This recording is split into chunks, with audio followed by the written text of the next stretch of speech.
Hello everyone, hope you're having a great week. The exercise of the week this week is the bird dog, and I'm going to also show you a progression with the elevated bird dog. So bird dog is more of a traditional rehabilitation exercise. I like to use it sparingly and not a lot just because I think it's a good introductory exercise, but it definitely needs to be progressed over time.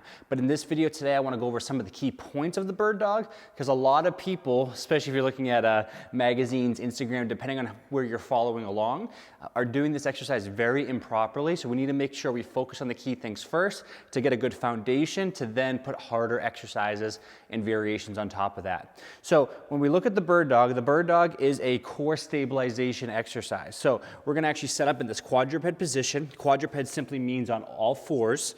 My hands are directly under my shoulders, my knees are directly underneath my hips, and then all I'm going to do simply from here is I'm going to try to create stability throughout the core, shoulder, and hip, maintain my body position as I move opposite arm, opposite leg away.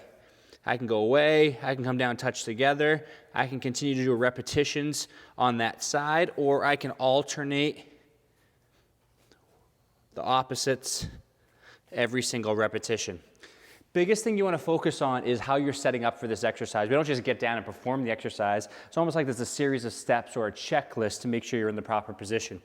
Hands under shoulders, knees under hips, push away from the ground with the shoulders, try to create some space between your chest and the floor, engage the core, because as we extend and lift up the leg, I do not want you to go up and one thing you'll see if you're looking into my back, a lot of people start dumping a lot of pressure into their lower back.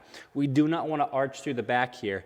We essentially want to engage the core, extend the hip, and reach the arm without anything changing at our spine. That's where a lot of people run into trouble. A lot of people get out here and they think higher is better. You can see what happens to my back.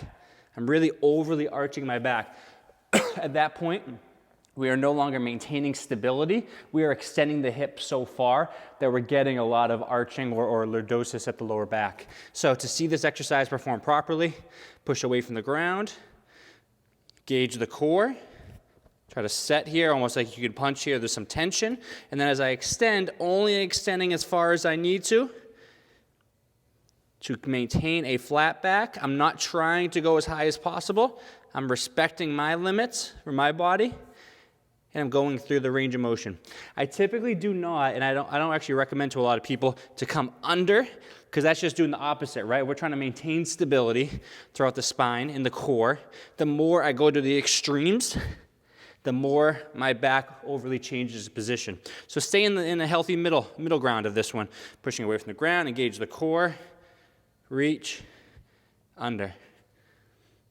Okay, doing about 10 to 20 repetitions or so.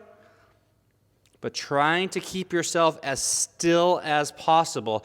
We don't want you to move, we don't want you to sway, lose position in any way. Just really lock in your position and own it. When that becomes too easy, you have all the basics down, you're not overly extending the spine, you're maintaining a nice neutral position, you're stabilizing well. We want to go to the elevated version.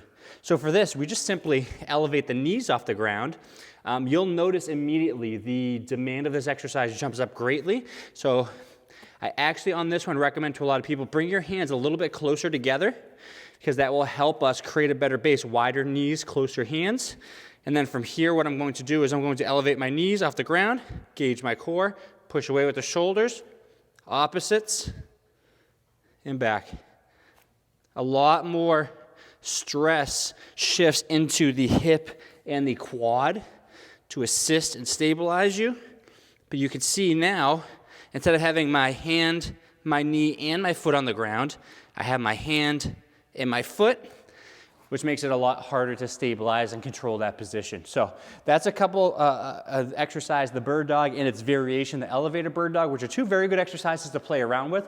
Very simple to do at home, don't require any equipment, and I think would be good for a lot of people to master, to fully understand, control the spine, stabilize, don't worry about higher just to go higher, control your position and own it, and that will help create more stability around the trunk, spine, and hips. So if you have any questions at all, feel free to comment below. I hope you enjoyed the exercise of the week this week, and I will talk to you soon. Thanks, guys.